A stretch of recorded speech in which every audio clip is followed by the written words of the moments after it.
एक समय की बात है जब देवताओं और असुरों के बीच भयंकर युद्ध हुआ।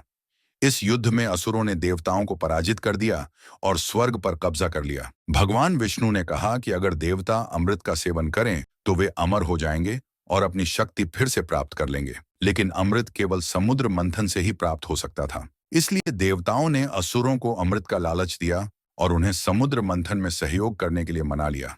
समुद्र मंथन के लिए मंदार पर्वत को मथनी के रूप में चुना गया और वासुकी नाग को रस्सी बनाया गया। तब भगवान विष्णु ने कच्छप कछुए का अवतार लिया और पर्वत को अपनी पीठ पर सहारा दिया। समुद्र मंथन से कई अद्भुत और रहस्यमयी चीजें निकली। सबसे पहले निकला था भयंकर विष। भगवान शिव ने इसे अपने कंठ में धारण कर लिया, जिससे वे नीलकंठ कहलाए। कामधेनु यह दिव्य गाय थी जिसे ऋषियों ने प्राप्त किया। उच्चैश्रवा घोड़ा एक सफेद रंग का स्वर्गीय घोड़ा जिसे असुरों ने ले लिया। ऐरावत हाथी यह भगवान इंद्र को प्राप्त हुआ। कौस्तुभ मणि यह भगवान विष्णु ने धारण की। लक्ष्मी माता समुद्र मंथन से माता लक्ष्मी प्रकट हुई और उन्होंने भगवान विष्णु को अपना पति चुना। वारुणी देवी मदिरा की देवी जिन्हें असुरों ने स्वीकार किया। अमृत कलश अंत में समुद्र से अमृत का कलश निकला, जिसे देखकर असुरों और देवताओं के बीच युद्ध छिड़ गया।